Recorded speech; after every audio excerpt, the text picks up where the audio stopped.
आता गाडी लावायला जागा नाही आहे हे तुम्ही म्हणता, पण मग त्याच्यासाठी आज आपल्याकडे किती पोडियम आहेत. म्हणजे आता आमच्या दादर भागात जर का तुम्ही गेलात तर 3-4 पोडियम हे कार पार्किंगसाठीच असतात आणि ग्राउंड फ्लोअर हा 6व्या किंवा 7व्या मजल्यावरती चालू होतो, की जे पूर्वी पोडियम हे लागायचेच नाहीत कारण गाड्याच नव्हत्या. मग आता जर का 6 पोडियम तुम्ही कार पार्किंगसाठी करत असाल तर एक थोडासा त्यातला भाग हा पाणी साठवण्यासाठी केला तर काहीच हरकत नाही आहे. प्रॉपर्टी कार्डावरती पावसाच्या पाण्याची नोंद असावी आणि 7-12च्या उतार्यावरती 14 नंबर कॉलममध्ये जर का पाणी किती पडतं हे त्या प्लॉट होल्डरला जर का माहीत असेल तर तो त्याच्यापैकी काहीतरी पाणी साठवण्याची व्यवस्था आज ना उद्या तो करेल. पाणी दरवर्षी बाकायदा जो सरासरी पाऊस आहे तो पुढे मागे का होईना पण पडतो बहुतांश ठिकाणी, 90% ठिकाणी. मग जर का पाण्याची उपलब्धता आहे, बरं शेतकरी तिथेच राहतो म्हणजे जमीन त्याचीच आहे, म्हणजे जमीन त्याच्याकडे आहे, लागणारा सूर्यप्रकाश आहे तोही भरपूर आहे आणि पाणीही भरपूर आहे इन द सेन्स आहेच. तर ह्या तिघांचा मिलाप जर का आपण तो योग्य रीतीने केला तर पूर्वीसारख्या सुवर्णकाळ येणं जे सोन्याचा धूर निघायचा आपल्या इथनं म्हणायचं हे सहज शक्य आहे. फक्त तालुक्याला तक्ताच लावलेला असतो तहसीलदारकडे की गेल्या वर्षी पाऊस किती पडला आणि गेल्या 10 वर्षाचा सरासरी पाऊस किती होता. आता ह्याचा गुणाकार जर का तुम्ही केलात किंवा तुमच्या घरातल्या मुलाबाळांना विचारलं तर तुम्हाला समजेल की तुमच्या जमिनीवर किती पाणी दरवर्षी उपलब्ध आहे. तर त्यातला काही भाग जर का आपण साठवून ठेवू शकलो तर पाण्याची कमतरता नक्कीच दूर होईल.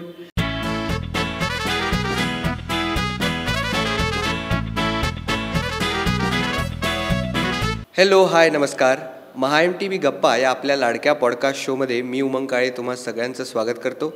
आपण आज एक खुसखुशीत खमंग एपिसोड घेऊन आलेलो आहोत. परत पुन्हा एकदा आपल्यासोबत आहेत उल्हास परांजपे सर.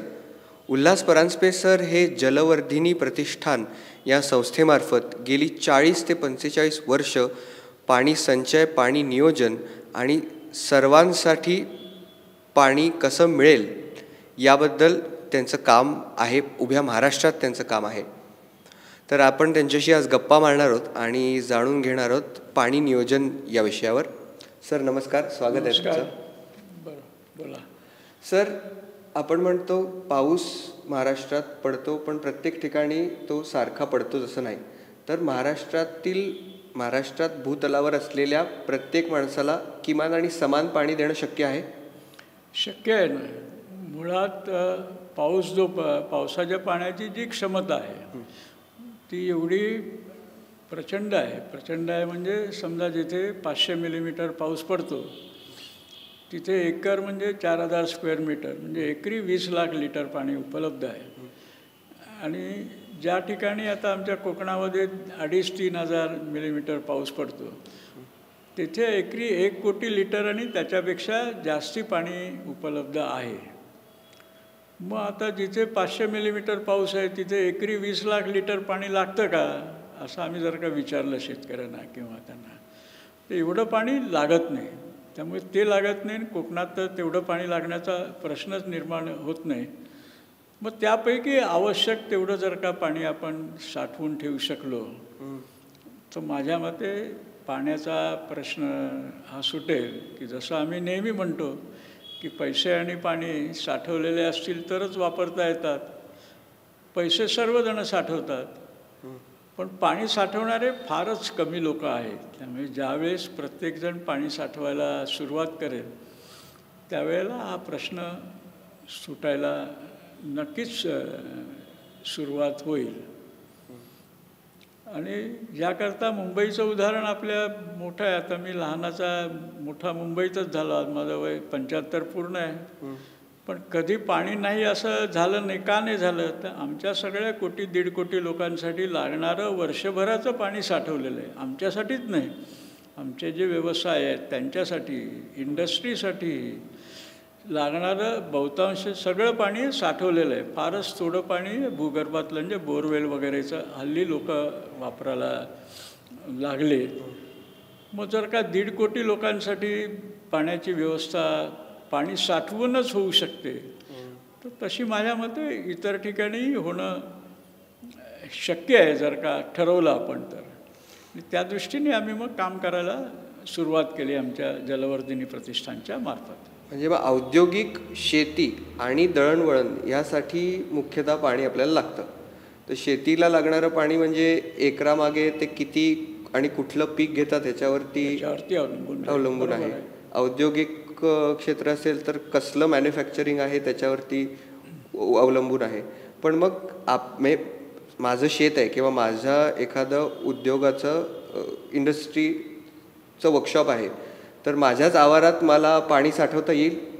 पाणी साठवता येईल ना. आता तर खरं म्हणजे सेंट्रल गव्हर्नमेंटनीच हा कायदा केलेला आहे की आपल्या जमिनीवरती जे पाणी पडतं त्या पाण्याचा आपण प्रथम स्रोत म्हणून वापर केला पाहिजे. म्हणजे प्रत्येक ठिकाणी जेवढी जमीन असेल गुणिले सरासरी पाऊस याने कोणालाही आपल्या जमिनीवर किती पाणी पडतं हे काढता येईल. आणि ते जर का आपण काढलं तर ते पाणी कसं साठवायचं हे कुठलाही सिव्हिल इंजिनियर किंवा गव्हर्नमेंटमधली माणसं तुम्हाला सांगू शकतील. त्याप्रमाणे आपण जर का साठवण्याची व्यवस्था केली तर पाणी हे पाण्याचा प्रश्न सुटेल असं आम्ही ऑन एन ॲव्हरेज आपण गणित मांडायचं झालं तर शेती समजा 7 एकर शेती आहे किंवा एक तर 2 एक्स्ट्रीम्स घेऊया आपण. एक तर 7 एकर शेती आहे आणि एक 30 गुंठे शेती आहे. तर त्याच्यामध्ये समजा खरीपाचं आपण पीक घेतोय तर किती पाणी लागतं आणि किती पाणी साठवता येऊ शकतं? आता या खरीपासाठी वगैरे हे झालेलं आहे सगळीकडे. म्हणजे खरगपूर IIT ह्याच्यावरती हेही झालं की जमिनीचा 10वा भाग जर का आपण पाणी साठवण्यासाठी ठेवला आणि अशा प्रकारे केरळामध्ये कोकर्णी आहे, नंतर बिहार वगैरेमध्ये तिथे 5% मॉडेल म्हणतात. म्हणजे जमिनीचा 5वा भाग जर का तुम्ही पाणी साठवण्यासाठी ठेवला, 5 ते 10% जमीन लागते तुम्हाला, तर 10% जमिनीमध्ये साठलेलं पाणी हे तुमच्या 90% जमिनीची काळजी घेईल इतपत नक्की असतं. आणि अशा प्रकारे शेती केरळामध्ये, राजस्थानमध्ये, बिहारमध्ये प्रधान ही संस्था आहेत त्यांच्यामार्फत करतात. आणि खरगपूर IIT मदिनापूरमध्ये हे झालेलं आहे की त्याला ते 10% मॉडेल म्हणतात. कोणी की 10% जमिनीमध्ये पाणी जर का आपण साठवलं तर त्या 10% साठलेलं पाणी हे 90% जमिनीची काळजी घेईल. म्हणजे इव्हन भातशेती 10% लागते, पण सर्वसाधारणतः 10% जमीन काही लागत नाही. जशी तुमची लागवड असेल त्याप्रमाणे 1% ते 10% जमीन लागू शकते. हे पाणी साठवण्यासाठी आपल्याला काय करता येऊ शकतं? म्हणजे फेरो सिमेंटच्या टाक्या बनवता तुम्ही? टाक्या तर एक तर आपल्याकडे आहे, मागेल त्याला शेततळ ही महाराष्ट्रात ही आहेच. म्हणजे शेततळं करून त्याला प्लास्टिक लायनिंगसाठी काही प्रमाणात गव्हर्नमेंटचं अनुदान आहे. पण विशेषतः त्याचं लाईफ हे कमी असल्या कारणाने कोकणात खेकड्यांमुळे प्रॉब्लेम होतो. खेकडे आहेत, उंदीर आहेत किंवा या सगळ्याच्या ह्याच्याने त्याला भोकं पडतात. आणि कोकणात अशा सलग जमिनी नसल्या कारणाने कोकणामध्ये शेततळी फारशी नाही होऊ शकली आणि सलग जमिनी नाही आहेत लोकांच्या. तर त्याच्यामुळे आम्ही 2 टेक्नॉलॉजीजचा वापर केलेला आहे. एक फेरोसिमेंट टेक्नॉलॉजी आणि दुसरी नैसर्गिक धागे आणि सिमेंट टेक्नॉलॉजी. तर ह्या टेक्नॉलॉजीने आम्ही पाणी साठवण व्यवस्था लोकांना शिकवतोय आणि करून द्यायला काही प्रमाणात कोकणातल्या शेतकऱ्यांना मदतही करतो. सरासरी 3 महिने किंवा 4 महिने पाऊस पडतो आणि या 3-4 महिन्यात साठलेलं पाणी 12 महिने पुरू शकतं? नक्की पुरू शकेल. कारण आज तुमची गरज किती आहे जर का तुम्ही सांगितलं तर तुमच्या जमिनीवर पडणारं पाणी तुम्हीही काढू शकाल.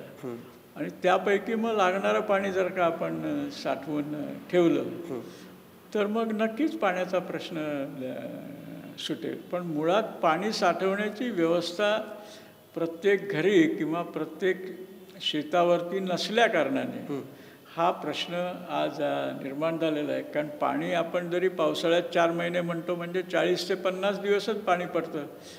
तर त्या दिवसात पडलेलं पाणी इतर दिवशी आपल्याला किती लागणार आहे त्याप्रमाणे जर का साठवण व्यवस्था आपण केली तर माझ्या मते पाणी प्रश्न सुटेल. आणि अशा प्रकारे शेतीही आपल्या भारतामध्ये लोक करत आहेत. आणि तशी आपण करायला हरकत नाही. आणि सर पण शेतीमध्ये तुम्ही म्हणताय शेतीमध्ये खुली जमीन असते, साठवायला जागा असते. आता मुंबईसारख्या शहरात मला गाडी लावायला जागा नाही आहे, तर पाणी कुठे साठवू? आता गाडी लावायला जागा नाही आहे हे तुम्ही म्हणता, पण मग त्याच्यासाठी आज आपल्याकडे किती पोडियम आहेत. म्हणजे आता आमच्या दादर भागात जर का तुम्ही गेलात तर 3-4 पोडियम हे कार पार्किंगसाठीच असतात. आणि ग्राउंड फ्लोअर हा 6व्या किंवा 7व्या मजल्यावरती चालू होतो, की जे पूर्वी पोडियम हे लागायचेच नाहीत कारण गाड्याच नव्हत्या. मग आता जर का 6 पोडियम तुम्ही कार पार्किंगसाठी करत असाल तर एक थोडासा त्यातला भाग हा पाणी साठवण्यासाठी केला तर काहीच हरकत नाही आहे. पण मुळात पाणी की जी क्षमता आहे आणि पाणी जे आपापल्या प्लॉटवर पडतं त्याच्याकरता आम्ही सगळ्यांना नेहमी म्हणतो की प्रॉपर्टी कार्डावरती पावसाच्या पाण्याची नोंद असावी. आणि 7-12च्या उतार्यावरती 14 नंबर कॉलममध्ये जर का पाणी किती पडतं हे त्या प्लॉट होल्डरला जर का माहीत असेल तर तो त्याच्यापैकी काहीतरी पाणी साठवण्याची व्यवस्था आज ना उद्या तो करेल. म्हणून प्रथम ह्या नोंदी या 7-12 उतार्यावरती 14 नंबर कॉलममध्ये आणि प्रॉपर्टी कार्डावरती व्हायला पाहिजेत. म्हणजे त्या लोकांना माहिती होईल की माझ्याजवळ आज पाणी किती आहे आणि ते मी फुकट घालवतो आहे आजच्या तारखेला. तर ते फुकट न घालवता मी जर का ते सत्कारणे वापरलं तर नक्कीच लक्ष्मी प्रसन्न होईल. म्हणजे पाण्याचा संचय करून त्याचं नियोजन करून त्याचा वापर करणे. कारण आज कसं आहे की शेती करता लागणारा जो सूर्यप्रकाश आहे तो आज फुकट आहे. पाणी दरवर्षी बाकायदा जो सरासरी पाऊस आहे तो पुढे मागे का होईना पण पडतो बहुतांश ठिकाणी, 90% ठिकाणी. मग जर का पाण्याची उपलब्धता आहे, बरं शेतकरी तिथेच राहतो म्हणजे जमीन त्याचीच आहे, म्हणजे जमीन त्याच्याकडे आहे, लागणारा सूर्यप्रकाश आहे तोही भरपूर आहे आणि पाणीही भरपूर आहे इन द सेन्स आहेच. तर ह्या तिघांचा मिलाप जर का आपण तो योग्य रीतीने केला तर पूर्वीसारख्या सुवर्णकाळ येणं जे सोन्याचा धूर निघायचा आपल्या इथनं म्हणायचं हे सहज शक्य आहे. फक्त पावसाच्या पाण्याचं नियोजन करायला पाहिजे. पाणी म्हणजे पावसाचं पाणी. तुम्ही 7-12 म्हणालात मगाशी, ती 14 नंबर कॉलम नक्की काय असते तुम्ही दाखवा? 14 नंबरच्या कॉलममध्ये पूर्वी पाणी उपलब्धतेचं साधन होतं, आता त्याला सिंचनाचं साधन म्हणतात. दाखवू शकाल? तर ते जे 14 नंबरचा कॉलम आहे त्या 14 नंबर, समजा तुमची जमीन 0.40 आहे आणि तिथला सरासरी पाऊस 2500 मिलीमीटर आहे, तर 0.40 म्हणजे 4000 स्क्वेअर मीटर गुणिले 2.5 म्हणजे 10,000 घनमीटर असं जर का तिथे लिहिलेलं असेल. हा 7-12 उतारा आहे, मी नेहमी दाखवतो लोकांना. आहे पोलादपूर तालुक्यातल्या खेड तालुक्यातल्या एका याचा आहे, तिथे सरासरी पाऊस 3000 मिलीमीटर आहे. जमीन आहे 78 गुंठे म्हणजे 0.78 म्हणजे 7800 स्क्वेअर मीटर गुणिले 3 म्हणजे 23,400 घनमीटर एवढं पाणी ह्या जमिनीवर पडतं. म्हणजे 2,34,00,000 लिटर. हे जर का 14 नंबरच्या कालामध्ये आज काहीच लिहिलेलं नाही आहे. हे जलसिंचनाचं साधन म्हणून आहे. आता पाणी, पावसाचं पाणी हे जलसिंचनाचं साधन आहे. हे जर का त्याच्या 7-12 लिहिलेलं असेल तर तो आमच्यासारखा इंजिनियर किंवा कोणी जर का शिकलेला माणूस गेला तर म्हणेल मला 2,34,00,000 लिटर तर पाणी लागत नाही, जे 5-10 लाख लिटर लागतं तेवढं मला साठवून द्या आणि उरलेलं पाणी तुम्ही मुंबईला घेऊन विकलं तरी देखील माझं काही म्हणणं नाही आहे. तर हे असं सहज, पण हे लिहिलं असेल तर त्याला माहिती पडेल ना. नाही तर आज तो काय म्हणतो की माझ्याकडे भूगर्भात पाणी नाही, जवळ नदी नाले कुठे नाहीत, मग मी शेती 12ही महिने करायची कशी? मग हे पाणी त्यांनी शेतीला वापरावं, ज्यांची इंडस्ट्री आहे त्यांनी इंडस्ट्रीसाठी वापरावं, जे राहत आहेत त्यांनी राहण त्यासाठी. म्हणजे कशासाठी साठवण्यासाठी आता आपण जी टाकी बांधणार ती टाकी जमिनीच्या वर का जमिनीच्या खाली?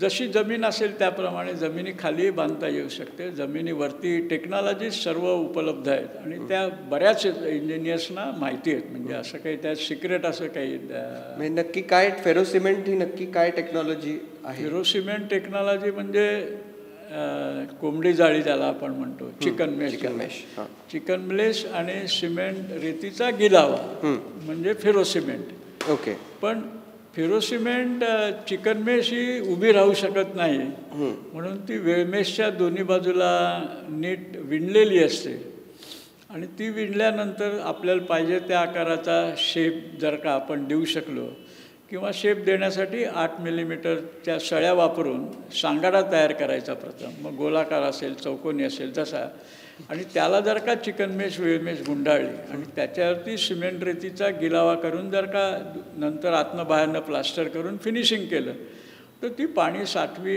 टाकवण होऊ शकते. आणि हे तंत्रज्ञान गावातला गवंडी आत्मसात करू शकतो. तर त्याप्रमाणे पाणी साठवता येतं. ह्याला फेरोसिमेंट टेक्नॉलॉजी असं म्हणतात. आणि ती आता गव्हर्नमेंटने GRI काढलेलं आहे की पाणी साठवण्यासाठी फेरोसिमेंट तंत्रज्ञान महाराष्ट्र गव्हर्नमेंटने गेल्या वर्षीच काढलं, वापरायला हरकत नाही. आणि फायबर सिमेंट? फायबर सिमेंट हा आमचा शोध आहे. शोध आहे म्हणजे असं की नुसतं जर का आपण प्लास्टर केलं खड्डा करून किंवा भिंतीला वगैरे तर त्याला क्रॅक जातात. तर क्रॅक गेले की त्यातनं पाणी निघून जाईल. म्हणून क्रॅक न जाण्यासाठी एक तर फेरोसिमेंट टेक्नॉलॉजी वापरता येते, कोंबडी जाळी वापरता येते, किंवा आम्ही नॅचरल फायबर वापरून बघितले. म्हणजे नारळाचा काथ्या आहे, आंबाडीचे धागे आहेत, केळीचे धागे आहेत, किंवा ज्यूटचे धागे आहेत, किंवा सिंधुदुर्गामध्ये कुमिया केवण हे मिळतात. तर त्याचे धागे जर का आपण प्लास्टर करण्याच्या आधी योग्य रीतीने पसरले, म्हणजे साधारणतः 250 ते 300 ग्रॅम पर स्क्वेअर मीटर प्रमाणे, आणि त्याच्यावरती सिमेंट पाणी मारून जर का प्लास्टर केलं तर त्या प्लास्टरला तडा जात नाहीत असा आमचा अनुभव. असं आम्ही 30-40 केल्यानंतर आम्ही IIT मुंबईमध्ये गेलो आणि तिथे त्यांनी स्केल डाऊन मॉडेल आणि स्केलअप मॉडेल म्हणजे छोट्या याच्यावरती प्रयोग करून बघितले आणि मोठ्या याच्यावरती प्रयोग करून हे पाणी साठवण्यासाठी जमिनीच्या खालच्या यांना वापरायला हरकत नाही असं त्यांनी सांगितलेलं आहे. आणि त्याप्रमाणे आम्ही जसं आत्ताच गेल्या वर्षी 18 टाक्या 10,000 लिटरच्या बीड जिल्ह्यामध्ये आम्ही बांधल्या शेतकऱ्यांसाठी नारळाचा काथ्या वापरून. याचं सर्वात पहिलं प्रोटोटाईप मॉडेल तुम्ही कधी केलं होतं? आम्ही 2005-06 मध्ये केलं होतं. कारण गंमत अशी झाली की पाणी साठवण करून ते शेतीला किंवा झाडांना वापरता येतं हे शेतकरी किंवा कोणाला माहितीच नाही. माहिती नाही म्हणण्यापेक्षा असा प्रकार कधी त्यांनी केलेला नाही. पाणी म्हणजे विहिरीचं पाणी, बोरवेलचं पाणी किंवा नदी नाल्यातलं किंवा तलावातलं पंपाने आणलेलं पाणी हेच त्याला माहीत असल्याकारणाने ते माहिती होण्यासाठी आम्ही प्रथम 7-8 ठिकाणी आमची रिसोर्स सेंटर बांधले. म्हणजे 8-8, 9-9 प्रकार प्रत्यक्ष करून दाखवले लोकांना. तिथे शेतकऱ्यांना, NGOजना येऊन तिथे दाखवायचो, सांगायचो जर का असं असं पाणी साठवलेलं असेल तर तुम्हाला ते वापरता येईल. त्याच्यानंतर मग लोक तयार झाले आणि मग तयार होऊन मग आता ती हे झालेली आहे. आम्ही जवळजवळ 300-400 ठिकाणी अशा टाक्या केलेल्या आहेत आणि बऱ्याच सामाजिक संस्थांनाही शिकवलेलं आहे. इंजिनिअरिंग कॉलेज, आर्किटेक्चरल कॉलेज, तिथल्या मुलांनाही ह्या टेक्नॉलॉजीज शिकून किंवा ह्या प्रकारे तुम्ही जर का पाणी सर्वांना नक्की देऊ शकाल. आणि ॲश्युअर्ड वॉटर आणि ॲश्युअर्ड टेक्नॉलॉजी म्हणजे नुसतीच बडबड नाही, नुसती टेक्नॉलॉजी नाही, तर पाणीही दाखवायचं आणि पाणी साठवूनही द्यायची व्यवस्थाही करायची.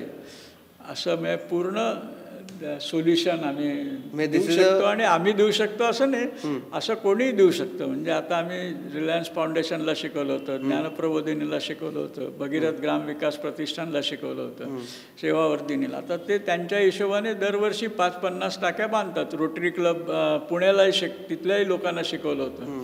ते आता त्यांच्या हिशोबाने त्यांच्या एरियामध्ये पाणी साठवण टाक्या करतायत.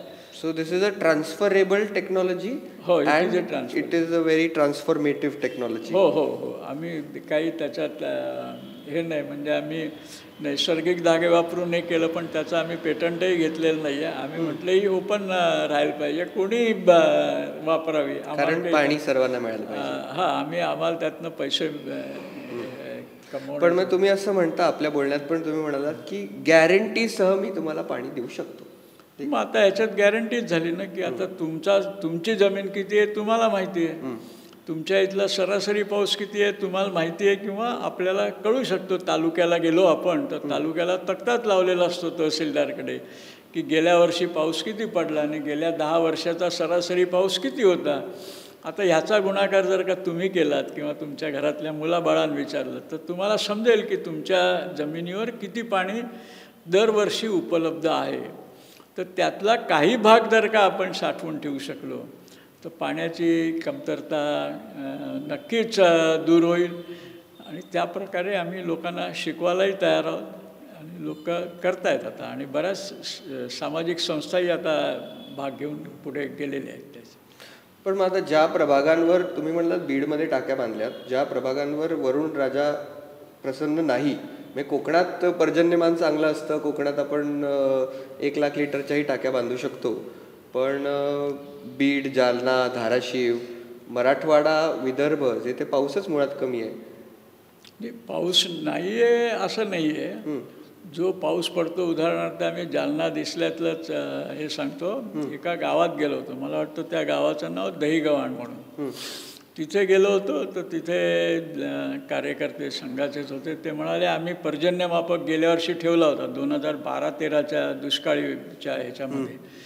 बरं म्हटलं पर्जन्यमापक ठेवला होता, मग किती पाऊस झाला? ते म्हणाले 330 मिलीमीटर पाऊस झाला. बरं म्हटलं आता 330 मिलीमीटर म्हणजे एकरी किती तुम्हाला माहिती आहे? मग त्यांना गुणाकार करून दाखवलं की 12-13 लाख लिटर होतं. बरं ते सोडून देऊ आपण. मग म्हटलं की 7 दिवस जो पाऊस पडला त्याच्यात मोठा पाऊस किती झाला? मोठा पाऊस याचा अर्थ सरफेस रन ऑफ होऊन पाणी वाहून जातं, त्यांना गावठी भाषेत ते मोठा पाऊस म्हणतात. तर त्यांच्यापैकीच एकाने सांगितलं की 2 दिवस मोठा पाऊस झाला आणि पाऊस पडलेलं सगळं वाहून गेलं. मग म्हटलं ते जे वाहून गेलं पाणी ते तुम्ही साठवलं असतं तर काय झालं असतं? मग सगळे चूप. याचा अर्थ जरी पाऊस कमी पडत असला तरी 1-2दा मोठा पाऊस पडतो आणि तो मोठा पाऊस जो पडतो तो साठवून ठेवण्याची जर का आपण व्यवस्था केली तर माझ्या मते पाण्याचा प्रश्न सुटण्यास 100% मदत होईल. पण प्रत्येक शेतावरती आणि प्रत्येक शेतकऱ्याकडे पाणी साठवण व्यवस्था नाही आहे की जशी मुंबईमध्ये 7 धरणं आहेत, परत प्रत्येक वार्डामध्ये एक म्युन्सिपाल्टीचा सर्व्हिस रिझर्वायर आहे आणि एवढं सोडून प्रत्येक सोसायटीमध्ये अंडरग्राऊंड आणि ओव्हरहेड टँक आहे. जे पाणी साठवण्याच्या जेव्हा एवढ्या विविध गोष्टी मुंबईकरांसाठी उपलब्ध आहेत तेव्हा आम्हाला पाणी घरी गेल्यानंतर नळ उघडल्यानंतर मिळतं. पण आता एवढे प्रकार गावामध्ये पैकी कुठलाच नाही आहे. त्यांच्याकडे पर घरटी 1,000 लिटर पण पाणी साठवण व्यवस्था मिळणं बडी मुश्किल आहे. मग तुमचं जीवन सुखकारक होणार कसं? हा आमचा हे आहे. मग जे शिकायला तयार आहेत त्यांना आम्ही शिकवतोही आणि काही गरीब शेतकऱ्यांना थोडीफार मदतही करतो, पण तो वेगळा हे आहे. मी याचा आणि ग्राउंड वॉटर रिचार्जचा काही संबंध नाही. या टाक्यातलं पाणी त्या टाकीतच राहतं, टाकीतच राहतं आणि ते वापरलं जातं ना. आता वापरल्यानंतर परत ते जमिनीमध्ये रिचार्ज होतंच ना. मला काही लोकांनी म्हटलं अरे तू म्हणतो हे एवढं सगळं पाणी साठवतं, मग नदी नाले निसर्गासाठी काय हे ठेवणार? अरे मी म्हटलं जेवढा पाऊस पडतो तेवढा कोणाला लागतच नाही. त्याच्यापैकी 2-5% पाणी तो साठवणार आहे. आणि पाणी साठवलं तरी ते काही साठवून तो काही वर्षभर ठेवत नाही की आज पाणी साठवलं की उद्या तो वापरणारच आहे. आणि वापरल्यानंतर ते जमिनीमध्ये आणि इतर सर्व ह्याला पर्यावरणाला मिळणारच आहे. म्हणजे असं काही हे नाही की म्हणजे शेततळ्यामध्ये जी पाणी त्याचं इव्हॅपोरेशनची भीती असते ती या टाकीला नाही. हां, तर बंद टाकी केली तर त्याला नाही आहे. पण उघडी टाकी असेल तर त्याला झाकण करता येतं ना. लोक आता नाहीतर 90% शेडनेट ठेवतात किंवा घराच्या जवळ असतील ते जुने पत्रे हे ते वगैरे करून तो हे करतो. कारण उघडी टाकी असेल तरी पण चालतं. कुठलं टाकी? उघडी टाकी. कारण बहुतांश लोकांना पाणी हे शेतीसाठीच लागत असतं. शेतीसाठी उघडं असलेलं काही हे नाही. नाहीतरी आपण तलावातलं पाणी हे सगळं उघडत असतं की. आणि एवढा खर्च करण्याची परत तयारी पाहिजे ना. पैसेही शेवटी लागतातच. आणि मग या टाक्या सिलेंड्रिकल शेपमध्ये असतात. सिलेंड्रिकल शेपमध्ये असतात. हो, गोलाकार शेप. कारण गोलाकार हा तांत्रिकदृष्ट्या कमी खर्चामध्ये टाकी होऊ शकते. चौकोनी आयताकृती होत नाही अशातला काही भाग नाही आहे. पण गोलाकारी स्ट्रक्चरली स्ट्रॉंग म्हणजे शेपच तो हे आहे म्हणून गोलाकार असतात टाक्या.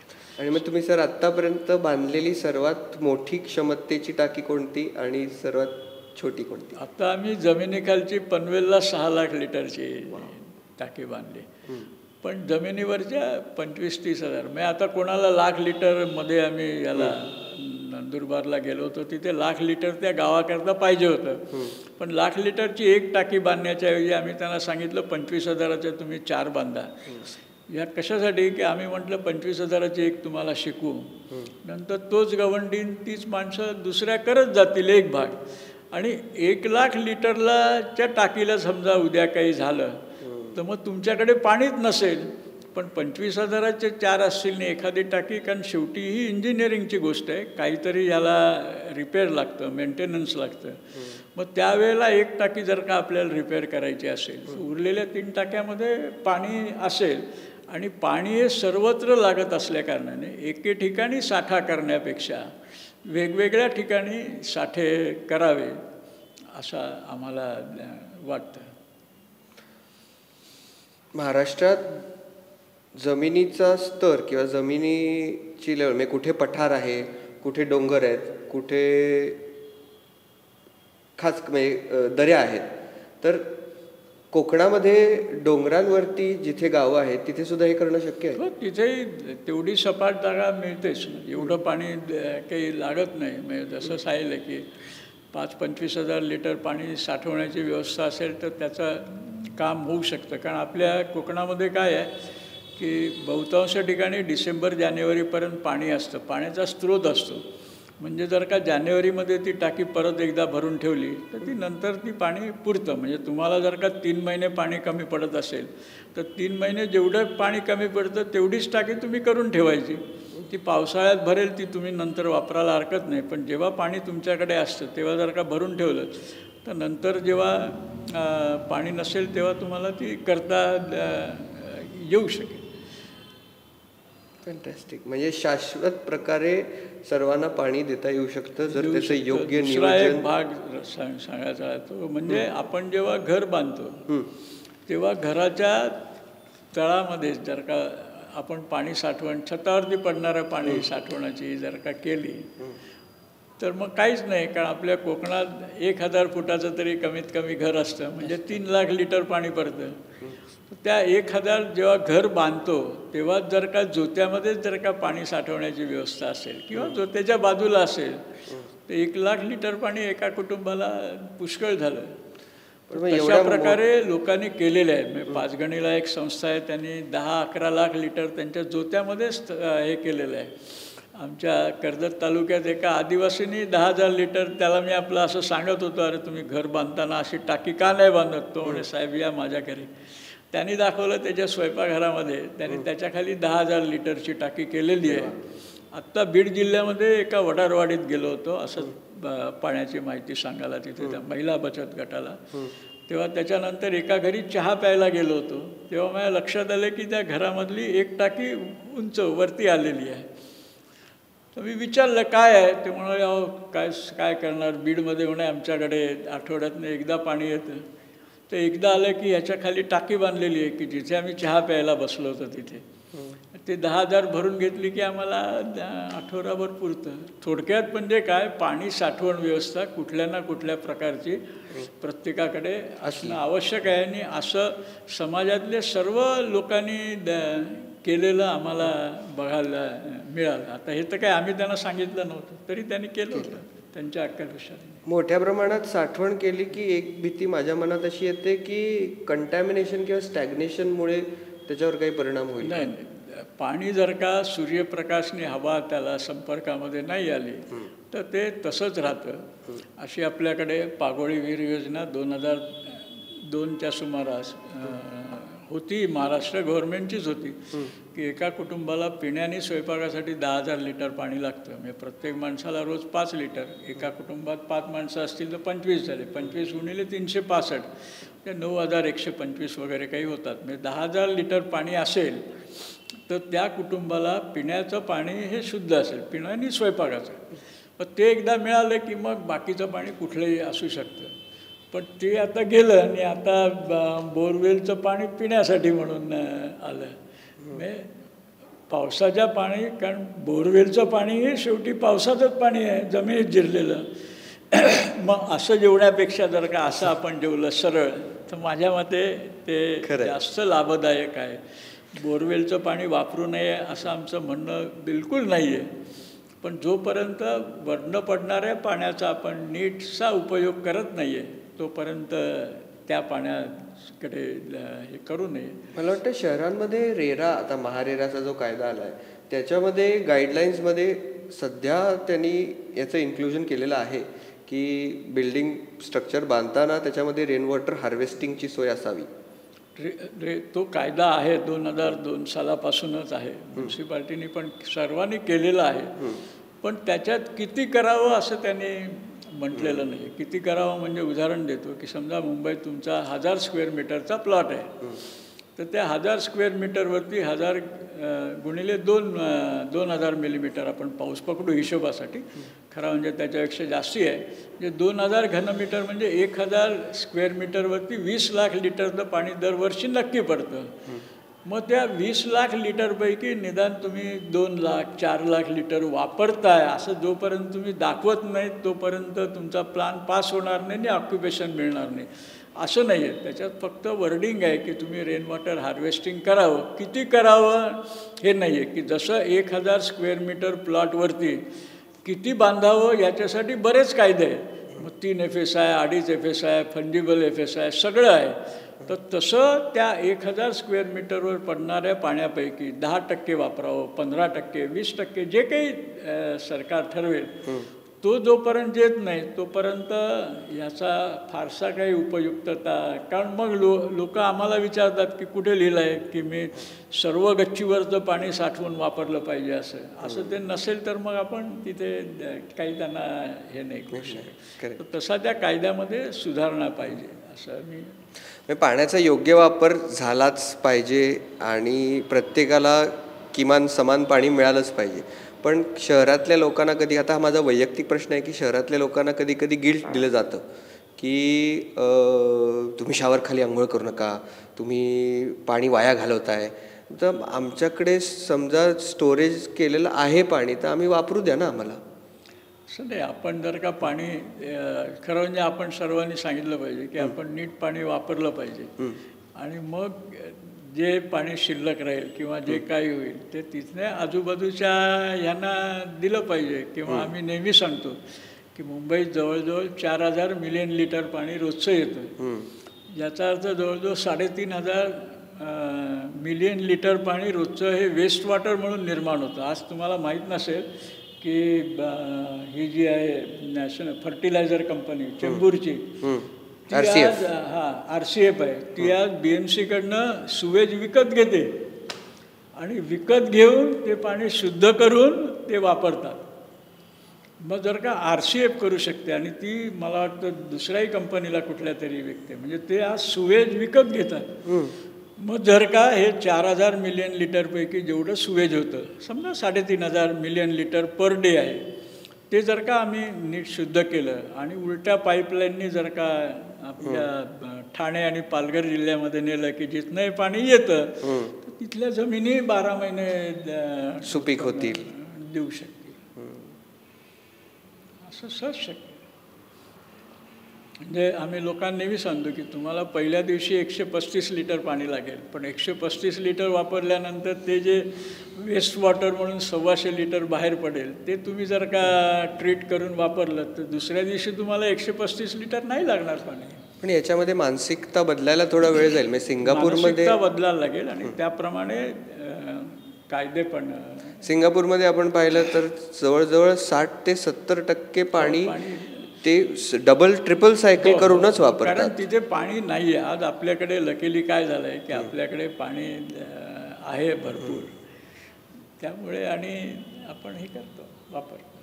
अनेक संस्थांमार्फत चेकडॅम्स यापूर्वी बऱ्याच भागात, आदिवासी भागात किंवा रुरल एरियाजमध्ये बांधले गेलेत. पण चेकडॅम्सकडे पाहताना त्यातले 70% सक्सेसफुल होतात, 30% मात्र दुर्लक्षित राहतात किंवा त्याचं काही होत नाही. ते काय आहे, चेक डॅम बांधल्यानंतर त्याच्यामध्ये पुढल्या वर्षी पाण्याबरोबर गाळ येणारच. गाळाने तो गाळ काढण्याची व्यवस्था नसते म्हणजे काय होतं की त्या चेकडॅमला मालक कोण नसतो. पहिली गोष्ट म्हणजे की जरी गावाकडे तो दिलेला असला तरी त्याची ओनरशिप गावाकडे असेल तर मग गावातल्या कोणी करायचं. बरं, कुठलीही गोष्ट करायची तर त्याच्यासाठी खर्च असतो.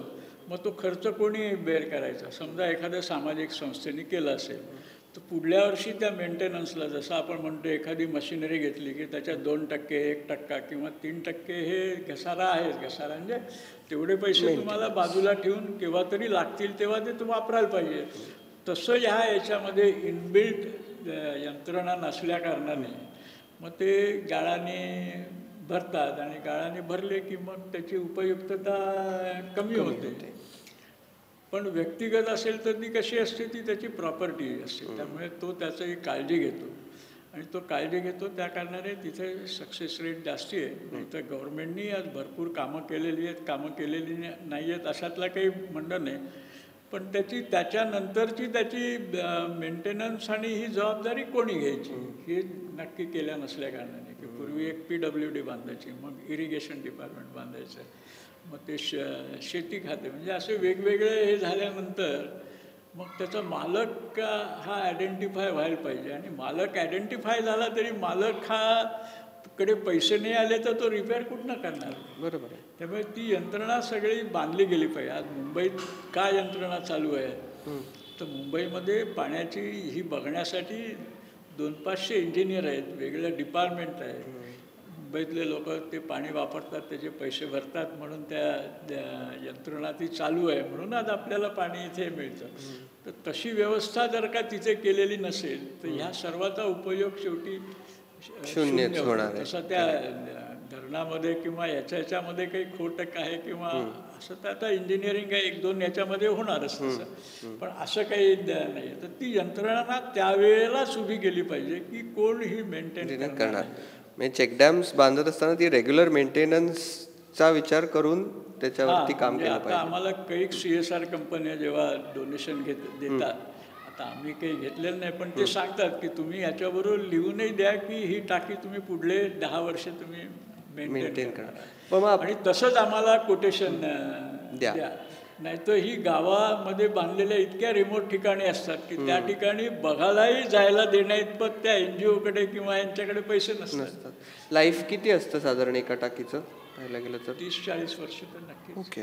आपल्या RCC आणि रेग्युलर मेंटेनन्स पाहिजे. आणि ती स्वतःचा असेल तर ती माणूस करतो, कारण त्याला त्यातनं फायदा आहे ना. ग्रुपचं झालं की मग ग्रुपमधलं कोणी ॲक्टिव्हिटी करायची हे सगळं वेल डिफाईन्ड व्हायला पाहिजे. की जसं शहरामधल्या पाण्याच्या योजनेकरता आहे तसं गाव पातळीवर अजून नाही झालेलं. त्या कारणाने हे चेक डॅम्स वगैरे आपल्याला दिसतात की काय आहे. मग आपण उगाच म्हणतो की यार सरकारने बांधलं एवढं पण त्याचा उपयोग नाही, पण असं नाही आहे, त्याचा उपयोग आहे. पण ती यंत्रणा उभी करायला पाहिजे, त्याबरोबरच पाहिजे की जो कोणी बांधेल त्यानेच पुढे ती 10 वर्ष. मग मेकिंग कॉस्टच्या पर्सेंटेजमध्ये मेंटेनन्स कॉस्ट किती असते साधारण? 1-2% असू शकते, तेवढेच आहे. साधारणतः दरवर्षी व्हाईट वॉश केलं. ओके. समजतं कुठे काय. म्हणजे जसं आपल्या बिल्डिंग्समधले ओव्हरहेड टँक्स आपल्या घरामध्ये 2-3 वर्षांनी आतला रंग लावून घेतो की नाही, किंवा बाहेरचा रंग आपण लावतो. समजा तो नाही लावला तर ती बिल्डिंग लवकर खराब होईल की नाही. तसंच सगळीकडे आहे, पण तिथे आपण काळजी घेत असतो. तशी इथे ती पब्लिक प्रॉपर्टी होते आणि मग तिथे त्याची काळजी घेण्याची यंत्रणा अजून आपण उभी नाही करू शकलेलो. पण आता हा विचार हळूहळू यायला लागलेला आहे की डोनरही आम्हाला सांगतो की तू असेच पैसे सांग की पुढे 10 वर्षांनी मी बघायला आलो तरी ते मला टाकी जागेवर असलं पाहिजे, जागे आणि व्यवस्थित असली, ती तुझी जबाबदारी. मग तू सांग की टाकीला 50,000 लागणार असतील तर मला 60,000 रुपये द्या किंवा जे काही असेल ते. करेक्ट. तर हा आता दृष्टिकोनात बदल व्हायला लागलेला आहे. तसा जर का ह्या सरकारी याच्यातही झाला तर होईल. त्यामुळे आपण म्हणताना म्हणतो पोर्टेबल वॉटर घ्यावं प्यावं, पण the availability of portable water and availability of non portable water is so immense. ती एवढ्या आज ज्या दिवशी जर का कायदा असा झाला आहे की ज्या दिवशी तुम्हाला पाण्याचं कनेक्शन दिलं, समजा 100 लिटर प्रतिदिन पाणी तुम्हाला मिळेल, तर त्याच दिवशी तुमच्याकडे 90 लिटर ट्रीटमेंट करण्याचा प्लांट त्याच दिवशी हजर पाहिजे तुमच्याकडे. करेक्ट. म्हणजे तरच ते पास होईल. तुम्हाला हे होईल की जितकं तुम्हाला पाणी रोज दिलं जातं त्याच्या 85 ते 90% सुवेज ट्रीटमेंट प्लांट तुमचा त्या दिवशीच तयार पाहिजे, तरच तुम्हाला पाणी मिळेल. नाही तर पाणी मिळणार नाही. अर्थात हे बोलणं सोपं आहे, पण होणार नाही अशातलाही भाग नाही आहे. पण त्या दृष्टीने काहीतरी पावलं उचलायला पाहिजेत असं आमचं म्हणणं आहे. आणि हे एवढं पाणी परत जर का आमच्या ठाणे आणि पालघर जिल्ह्यात गेलं की जिथनं पाणी हे येतं, तर मला वाटतं तेही 12 महिने शेती करू शकतील. कारण ती एक ओरड आहे, म्हणजे मुंबईला, ठाण्याला आणि अख्ख्या मुंबई मेट्रोपॉलिटन रिजनला पाणी पुरवठा करणारी जी 5, 6, 7 धरणं आहेत, त्या धरणांच्या आजूबाजूच्या गावांमध्येच पाण्यासाठी ओरड असते, पाण्याचा म्हणजे अभाव असतो. हां, आता कारण तिथल्या लोकांनी कोणी मागणीच केली नाही. आणि तसं कसं आहे की आता ज्यावेळेस धरण बांधलं तेव्हा त्यांना जर का आजूबाजूच्या गावांना पाणी द्यावं असं जर का कंडिशन असती तर ती दिली गेली असती. परत सरकारी याच्यामध्ये काय होतं की ती जर का त्यात लिहिलेलं नसेल तर जरी तुम्ही इंजिनियर असला तिथे तुमची इच्छा असली तरी तुम्ही त्यांना करू शकत नाही ना. बरोबर आहे. तुम्हाला 10 प्रश्न विचारतील की तुम्हाला कोणी नसत्या उठ्या ठेवी, what is your interest in this? what is your interest in giving them water? Correct. तसा तो बदल करायला पाहिजे. म्हणजे नियोजन केलं आणि मानसिकता बदलली आणि संचय केला तर सगळ्यांना पाणी नक्की देणं शक्य आहे. होणं शक्य आहे. फार मोठं काही हे नाही आहे. आणि परत पूर्वीसारखा सुजलाम सुफलाम सोन्याचा धूर निघणं हे काही कठीण नाही आहे. फक्त थोडा दृष्टिकोनामध्ये बदल आणि त्या याने नियोजन करायला पाहिजे. धन्यवाद उल्हासजी, तुम्ही आलात आणि खूप वेळ दिलात. खूप खूप धन्यवाद. तर हे होते उल्हास परांजपे. जलवर्धिनी प्रतिष्ठान मार्फत त्यांचं महाराष्ट्रात पाणी संचय, पाणी नियोजन या विषयात खूप काम चालतं आणि या विषयावर आपण गेला अर्धा तास चर्चा करतोय. तर पुनश्च एकदा धन्यवाद. आणि तुम्हाला आमचा हा एपिसोड कसा वाटला हे आम्हाला कमेंट्समध्ये नक्की सांगा आणि MahaMTVला सबस्क्राईब करायला विसरू नका. पुढच्या पॉडकास्टमध्ये तुम्हाला काय ऐकायला आवडेल हेही मला कमेंट्समध्ये नक्की सांगा. धन्यवाद.